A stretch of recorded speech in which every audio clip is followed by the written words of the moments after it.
ನಮಸ್ಕಾರ ಸರ್. ಹಾ ನಮಸ್ತೆ ನಮಸ್ತೆ ಹೇಳಿ. ಸರ್ ನಾನೊಬ್ಬ ಕಂಟೆಂಟ್ ಕ್ರಿಯೇಟರ್ ಇದ್ದೀನಿ ಸರ್.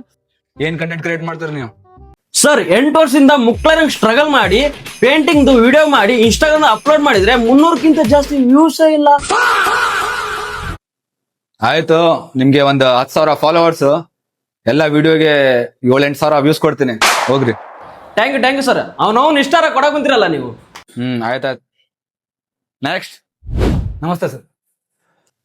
ಏನ್ ಕಂಟೆಂಟ್ ಕ್ರಿಯೇಟ್ ಮಾಡ್ತೀನಿ ನಾನು? 5 ವರ್ಷದಿಂದ ಜನಗಳಿಗೆ ಹೆಲ್ಪ್ ಆಗೋ ವಿಡಿಯೋ ಮಾಡ್ತಾ ಇದ್ದೀನಿ, ಡೊನೇಷನ್ ವಿಡಿಯೋ ಮಾಡ್ತಾ ಇದ್ದೀನಿ, ಸಮಾಜ ಸೇವಾ ಮಾಡ್ತಾ ಇದ್ದೀನಿ ಸರ್. ಆದ್ರೆ ಮುಕ್ಳಿಯಾರ 12 ಆಗೈತೆ. 12,000ಕ್ಕಿಂತ ಜಾಸ್ತಿ ಫಾಲೋವರ್ಸ್ ಬರ್ತಾ ಇಲ್ಲ, 1100ಕ್ಕಿಂತ ಜಾಸ್ತಿ ವ್ಯೂಸ್ ಬರ್ತಾ ಇಲ್ಲ. ಆಯ್ತು, ಒಂದ್ 6,000 ಫಾಲೋವರ್ಸ್, 3,000 ವ್ಯೂಸ್ ಕೊಡ್ತೀನಿ, ತಗೊಂಡೋಗ್. ಇವನು 5 ವರ್ಷ ಮುಕ್ಳಿಯಾರ್ದಂಗ್ ಸ್ಟ್ರಗಲ್ ಮಾಡಿ ಸಮಾಜ ಸೇವಾ ಮಾಡಿದ್ರೆ 6,000 ಫಾಲೋವರ್ಸ್, 3,000 ವ್ಯೂಸ್ ಕೊಡ್ತಾನಂತಲ್ಲ ಇವನು. ಆಯ್ತು sir, thank you sir. Next.